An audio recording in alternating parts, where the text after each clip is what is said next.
I need to tell you something, and I need you to understand that every word of this is true. 2 months ago, I found out that a stranger had been living inside my apartment, not breaking in, not visiting, living, eating my food, using my things, and sleeping 10 feet above my kitchen while I cooked dinner every night. It started with small things.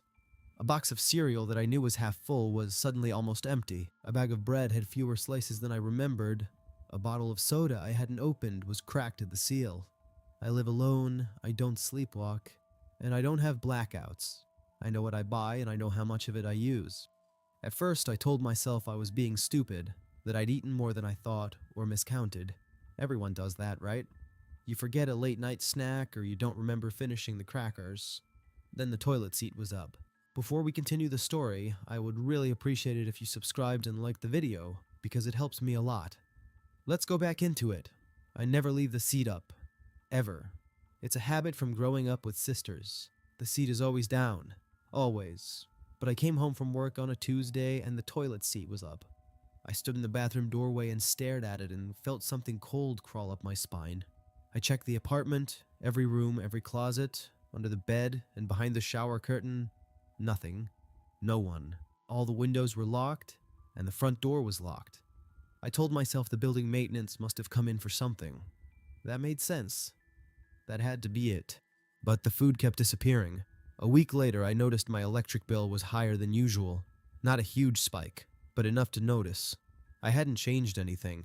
Same routines, same usage. I called the power company and they said usage had been slightly elevated for the past 2 months. 2 months.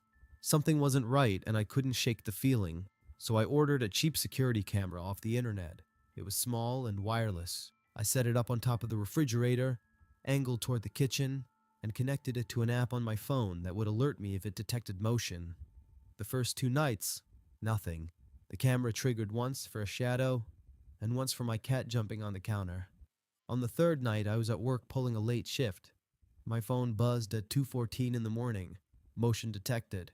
I opened the app and pulled up the live feed. For a second, I didn't understand what I was looking at. The kitchen was dark, and the only light was the dim glow from the stove clock. But something was moving near the ceiling, something above the refrigerator, near the top of the wall where there was a small storage hatch that I'd never opened, because I assumed it was just a sealed utility space. The hatch was open, and a person was climbing out of it. I watched on my phone screen as a woman lowered herself out of the opening in my wall, feet first, slowly and carefully like she'd done it 100 times before. She dropped to the kitchen floor. She was wearing my clothes, a t-shirt I thought I'd lost in the laundry weeks ago. She walked to the refrigerator and opened it. The light from inside lit up her face. She looked calm and relaxed, like she was in her own kitchen getting a midnight snack. She took out a container of leftover pasta. My pasta. The dinner I had made that night. She opened it, grabbed a fork from the drawer, and stood there eating it in the dark. I couldn't breathe. I was sitting in my car in the parking lot at work watching a stranger eat my food in my kitchen at 2 in the morning.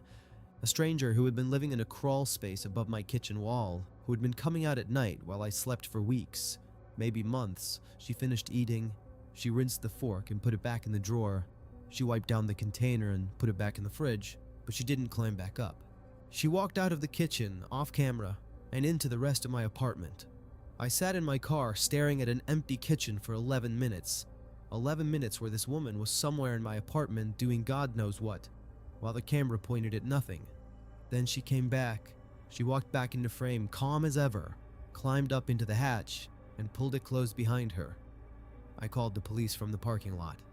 I did not go home. 2 officers met me at my building and I let them in. I showed them the video on my phone. One of them went pale. They found her in the crawl space. She had set up a whole little area in there. A blanket, a pillow, phone chargers plugged directly into the building's electrical wiring, and empty food containers stacked in a corner. She'd been coming and going through a vent that connected to the fire escape on the outside of the building. She'd been there for weeks, possibly longer. The officers couldn't say for sure. When the police searched the space later, they found something I haven't told many people. They found her phone, and on that phone were photos. Photos of my apartment, my things, my closet, and my bathroom. And photos of me, sleeping. Taken from inside my bedroom. She hadn't just been eating my food. She'd been standing over me while I slept. I don't know how many times or how close she got, but she had photos of me unconscious in my own bed, taken from a distance of about 3 feet. She cleaned up after herself. That's the part that still gets to me. She was careful.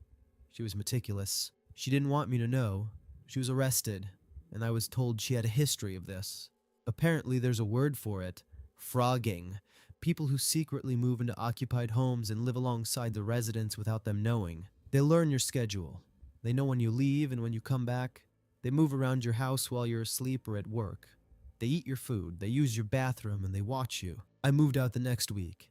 I didn't pack. I hired movers to come get my stuff while I wasn't there, because I couldn't walk back into that apartment. I couldn't stand in that kitchen knowing that for weeks, maybe months, every time I sat at that counter eating breakfast, a person was lying 10 feet above my head in the dark, listening to me chew.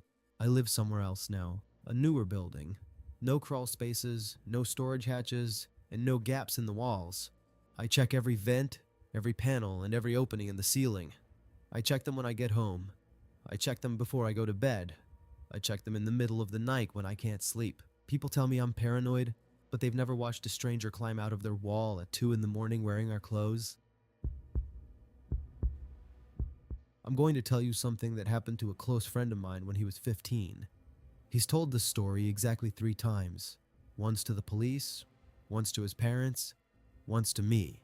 He doesn't talk about it anymore. If you bring it up, he leaves the room. He was home alone for the weekend. His parents were visiting family a few states over, and they trusted him to stay by himself. He was 15. It wasn't a big deal. He'd done it before. The house was a normal 2-story place in a suburb. Quiet street, nice neighbors, nothing weird about it. Except that wasn't entirely true. His mom had mentioned a few times over the past couple months that she kept finding cabinet doors open in the kitchen. When she came downstairs in the morning, she blamed the kids. His dad had noticed the water bill was higher than usual. They heard noises at night sometimes. Creaking, footsteps on the stairs, old house sounds. That's what they told themselves. Old house sounds. Saturday night, around 7 or 8 in the evening. He was in his bedroom upstairs playing video games. The house was quiet. He had the TV on low. He was just killing time waiting for his parents to call and check in like they always did around 9. Then he heard his mother's voice. It came from downstairs, clear as anything. Her voice, her exact tone, calling up the staircase the way she always did when dinner was ready. She said his name and told him to come down and eat. He paused the game. He was confused. His parents weren't supposed to be home until Sunday night. Maybe they'd come back early. Maybe something changed. He figured his mom had decided to surprise him. The stairs were at the end of the hall, maybe 15 feet away. He called down. "Mom, are you home already?" Silence. A long silence. 5 seconds. Then she walked out from around the corner at the bottom of the stairs. He could see her from the top of the landing. She stepped into view slowly, like she was moving through water. She was standing at the bottom of the staircase, looking straight up at him. She was smiling, but something was wrong. He couldn't explain it at first. It was his mom. It looked like his mom. The hair was right. The height was right.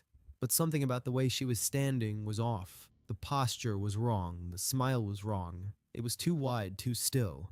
Like it had been placed on her face by someone who had seen a smile before but didn't fully understand how one worked. She didn't say anything. She just stood there at the bottom of the stairs, looking up at him, smiling. He said "Mom" again. His voice cracked. She turned around slowly and walked back into the kitchen. Out of sight, every hair on his body was standing up. He couldn't explain why.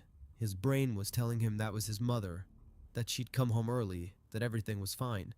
But his body was telling him to run. He went back into his bedroom. He locked the door. He picked up his phone and called his mom's cell. She answered on the 3rd ring. He could hear highway noise in the background. She was in the car. She was still 3 states away. He asked her where she was. She said they were about 4 hours out. Why? Is everything okay? He didn't tell her what happened. He said he was fine. He hung up. Someone was in his house. Someone who sounded exactly like his mother. Someone who knew his name. Someone who knew the exact way she called him down for dinner. Someone who had walked out from the kitchen and stood at the bottom of the stairs and looked up at him with a face that was almost right but not quite. He sat on his bed with the door locked and called the police. They were there in less than 10 minutes. 2 officers searched the house, every room, every closet, the basement, the attic, the garage. Nothing.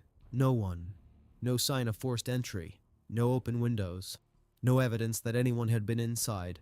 The officers told him he probably heard a neighbor or a TV from another room, that houses make strange sounds, that his mind was playing tricks on him because he was alone. He didn't sleep that night. He sat in his bedroom with every light on and the door locked and a baseball bat across his lap.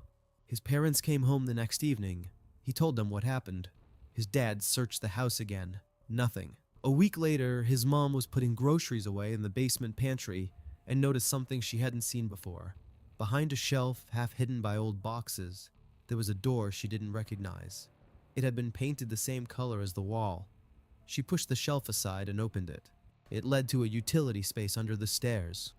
A narrow concrete room, about 4 feet tall and 8 feet deep.